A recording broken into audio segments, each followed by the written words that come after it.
ಈ ಬುಧ ಆದಿತ್ಯ ಯೋಗ ಬಂತು ಅಂದರೆ ನಿಮಗೆ ಬರುವಂಥದ್ದು, ಅಕಸ್ಮಾತ್ ಯಾರೋ ಓದುವಂಥ ಮಕ್ಕಳಿಗೆ ಇದ್ದರೆ ಉತ್ತಮವಾದಂಥ ನೆನಪಿನ ಶಕ್ತಿ, ಉತ್ತಮವಾದಂತಹ ವಾತಾವರಣ, ಬಿಸ್ನೆಸ್ವರ್ಗೆ ಉತ್ತಮವಾದಂತಹ ಲಾಭ, ಇವೆಲ್ಲವೂ ಸಹ ಆಗುವಂಥದ್ದು ಉತ್ತಮವಾಗಿರುತ್ತೆ. ಯಾರಾದರೂ ಕಲಾವಿದರು, ಲಾಯರ್ ಇವರು ಯಾರಾದರೂ ಇದ್ದರೆ ಶ್ರೀ ಗುರುಭ್ಯೋ ನಮಃ, ಶ್ರೀಮತಿ ರಾಮಾನುಜಾಚಾರ್ಯಾಯ ನಮಃ. ವೀಕ್ಷಕ ಬಂಧು ಸ್ನೇಹಿತರಲ್ಲಿ ಶ್ರೀನಿವಾಸ್ ಗುರೂಜಿಯ ಅನಂತ ಸಾಷ್ಟಾಂಗ ನಮಸ್ಕಾರಗಳನ್ನು ಮಾಡ್ತಾ ನೋಡಿ, ಜಾನ್ವರಿ ತಿಂಗಳಲ್ಲಿ 2025 ಜನವರಿ ತಿಂಗಳಲ್ಲಿ ಧನುಸ್ಸು ರಾಶಿಯವರಿಗೆ ಉತ್ತಮವಾದಂತಹ ಫಲಗಳನ್ನು ನಿರೀಕ್ಷೆ ಮಾಡುವಂತಹ ಯೋಗದ ಮಾಸ ಈ ಜನವರಿ ಮಾಸ.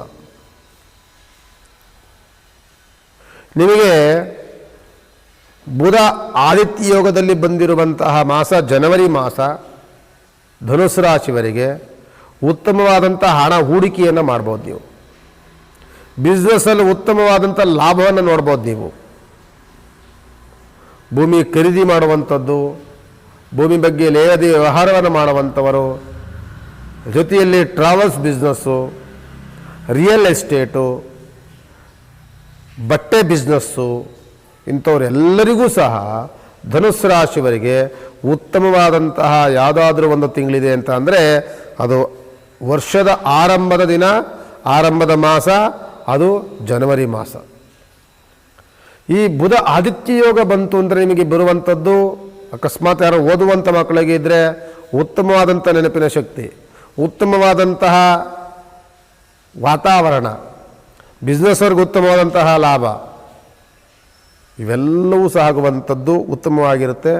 ಯಾರಾದರೂ ಕಲಾವಿದರು, ಲಾಯರ್ ಇವರು ಯಾರಾದರೂ ಇದ್ದರೆ ಅವ್ರಿಗೆ ಜನವರಿ ತಿಂಗಳು ಒಂಥರ ಲಕ್ಕಿ ಬಂಪರ್ ಡ್ರಾ ಇದ್ದಂಗೆ. ಅವ್ರಿಗೆ ತುಂಬ ಉತ್ತಮವಾದಂತಹ ಮಾಸ ಜನವರಿ ಮಾಸ.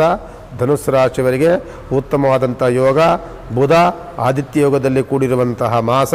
ಈ ಮಾಸ ಧನುಸ್ಸು ರಾಶಿಯವರಿಗೆ ಉತ್ತಮ ಗಳಿಕೆ, ಉತ್ತಮವಾದಂಥ ಇಂಥ ದಿನಗಳಲ್ಲಿ ಒಳ್ಳೊಳ್ಳೆ ಕೆಲಸ ಆಯಿತು ಅಂತ ನೆನಪಲ್ಲಿಟ್ಕೊಳ್ಳುವಂತಹ ಮಾಸವಾಗಿರುತ್ತೆ. ಧನುಸ್ಸು ರಾಶಿಯವರಿಗೆ ಜನವರಿ ಮಾಸ ಅದು 2025, ಅದು ಧನುಸ್ಸು ರಾಶಿಗೆ ಮಾತ್ರ. ಮುಂದಿನ ದಿನಗಳು ಅಷ್ಟೇ. ಧನುಸ್ಸು ರಾಶಿಯವರಿಗೆ 2025 ಆರಂಭದಲ್ಲಿ ಈ ಸೂಚನೆ ಕೊಟ್ಟರೆ ಮುಂದಿನ ದಿನಗಳಲ್ಲಿ ಎಂತೆಂಥ ಸೂಚನೆಗಳನ್ನು ಕೊಡಬಹುದು. ಧನುಸ್ಸು ರಾಶಿಯವರಿಗೆ ಆಲ್ಮೋಸ್ಟ್ 2025 ಉತ್ತಮವಾದಂತಹ ಮಾಸವಾಗಿ ಅದಿರುತ್ತೆ. ಮುಂದಿನ ಸಂಚಿಕೆ ನಾನು ಹೇಳ್ತಾ ಹೋಗ್ತಿರ್ತಾನೆ. ಅದು ಜನವರಿ ಮಾಸ ಮಾತ್ರ ನಿಮಗೆ ಉತ್ತಮವಾದಂಥ ಲಾಭವನ್ನು ತಂದು ಕೊಡುತ್ತೆ. ಏನಾದರೂ ಆರಾಧನೆ ಮಾಡಬೇಕು ಗುರುಗಳೇ ಅಂದರೆ ನಿಮ್ಮ ರಾಶಿ ಅಧಿಪತಿಯಾದಂಥವನೇ ಗುರುಗ್ರಹ. ರಾಯರನ್ನು ಚೆನ್ನಾಗಿಟ್ಕೊಳ್ಳಿ, ರಾಯರ ಪ್ರಾರ್ಥನೆ ಮಾಡ್ಕೊಳ್ಳಿ, ಭಾಳ ಅನುಕೂಲಕರವಾದಂತಹ ಅನುಗ್ರಹವನ್ನು ಅವರು ಕೊಡ್ತಾರೆ ಅಂತ ಹೇಳ್ತಾ ಮಾಸ ಭವಿಷ್ಯದ ಕಾರ್ಯಕ್ರಮಕ್ಕೆ ಮಂಗಳವನ್ನಾಡ್ತೇವೆ. ಭಗವಂತ ನಿಮ್ಮೆಲ್ಲರಿಗೂ ಸಹ ಒಳಿತನ್ನು ಮಾಡಲಿ. ನಮಸ್ಕಾರ.